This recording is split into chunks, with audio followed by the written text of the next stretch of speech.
Assalamualaikum warahmatullahi wabarakatuh. Alhamdulillahi rabbil alamin. Wassalatu wassalamu ala asyrafil anbiya wal mursalin wa ala alihi wa sahbihi ajma'in. Langsung saja teman-teman, kami dari tim kitab JP3M ingin mengupas tentang bagaimana cara memakai mukena yang benar menurut dengan kaidah madhab Syafi'iyah. Dalam madhab Syafi'i, aurat perempuan dalam sholat adalah seluruh badan kecuali kedua telapak tangan dan wajah. Yang mana kita tahu bahwa wajah batasannya adalah dari arah menyamping seperti ini, dari mulai telinga satu ke telinga yang lain. Kemudian untuk atas dari mulai tumbuhnya rambut kepala sampai dagu. Ingat, dagu termasuk batas wajah. Dan ada satu kaidah dalam madhab Syafi'iyah, yaitu menyempurnakan perkara yang wajib maka hukumnya wajib. Sehingga cara memakai mukena yang benar seperti yang kalian lihat saat ini, yaitu adalah dengan menutup rambut-rambut kepala, rambut-rambut bayi yang ada dalam di ujung-ujung sini itu. Kemudian dengan menutup dagu tidak terlihat, karena ini termasuk menyempurnakan perkara yang wajib. Dan juga pastikan rambut tidak ada yang keluar. Bagaimana kalau rambutnya banyak kecil-kecil di muka? Maka tentunya itu adalah rambut muka, bukan rambut kepala. Yang wajib ditutup adalah rambut kepala. Selesai pembahasan tentang wajah, mana yang boleh kita buka, kemudian kita akan masuk ke pembahasan tangan. Dan untuk tangan, seperti yang kita tahu, yang dimaksud dari kedua telapak tangan yang tidak termasuk dalam aurat perempuan dalam sholat adalah pergelangan tangan. Jadi sampai batas ini, batas pergelangan tangan. Yang tidak termasuk aurat adalah baik batin tangan ataupun punggung tangan. Ini semua tidak termasuk aurat. Tapi yang perlu panjenengan ingat, karena batasnya adalah di sini, pergelangan tangan, maka menutup sedikit bagian daripada pergelangan tangan hukumnya adalah wajib. Karena sesuai dengan kaidah yang tadi sudah kita bahas, yaitu adalah menyempurnakan perkara yang wajib, hukumnya adalah wajib. Sehingga teman-teman untuk menutup harus seperti ini. Nah, mohon maaf ini mukena saya agak seret. Nah, seperti ini. Menutup sedikit daripada pergelangan tangan. Ingat, punggung tangan dan juga telapak tangan ini bukan termasuk bagian dari aurat.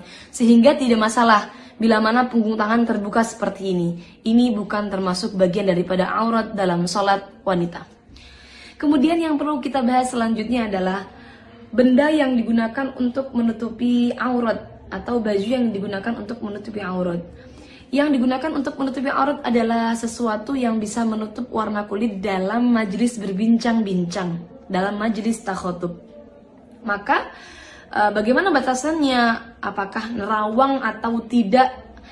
Itu batasannya adalah bila dilihat dalam majelis berbincang-bincang, seperti mungkin dengan jarak saya berbincang dengan teman saya, seberapa urufnya, seberapa biasanya, kok terlihat warna kulitnya, maka berarti belum mencukupi. Tapi kalau tidak terlihat warna kulitnya, maka sudah bisa dikatakan mencukupi.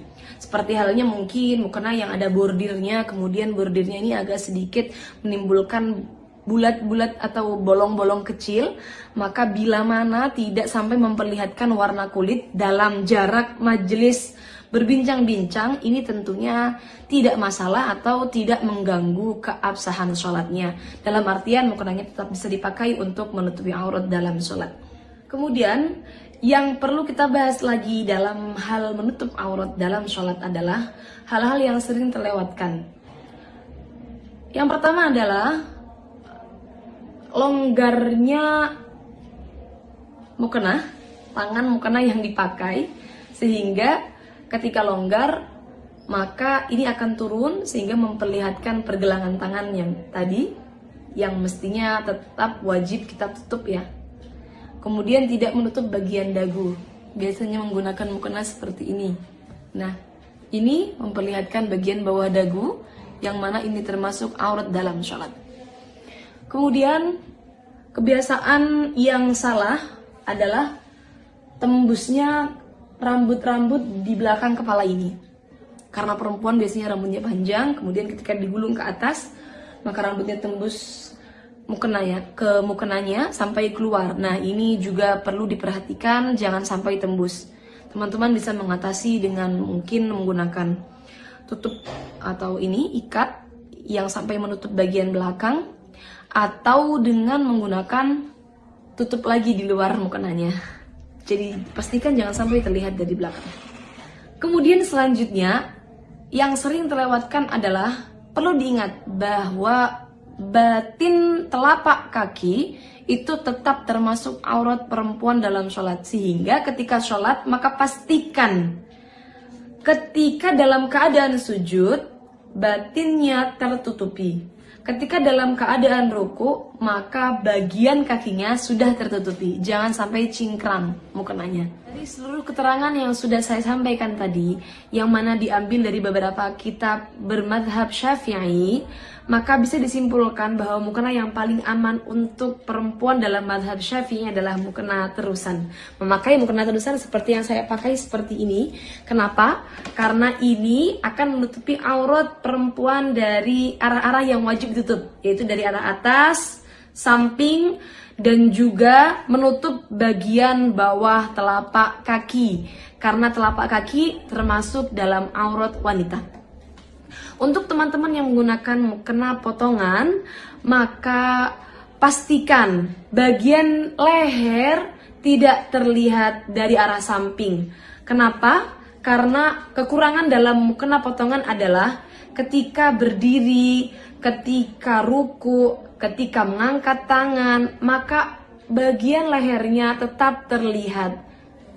Ini dari arah samping, bagian lehernya tetap terlihat. Walaupun toh sudah seperti ini. Kenapa? Karena pasti ada bagian-bagian longgar yang memperlihatkan bagian aurat lehernya. Kecuali bagian lehernya sudah tertutup sempurna, mungkin dengan menggunakan dalaman jilbab yang dimasukkan ke dalam pakaian.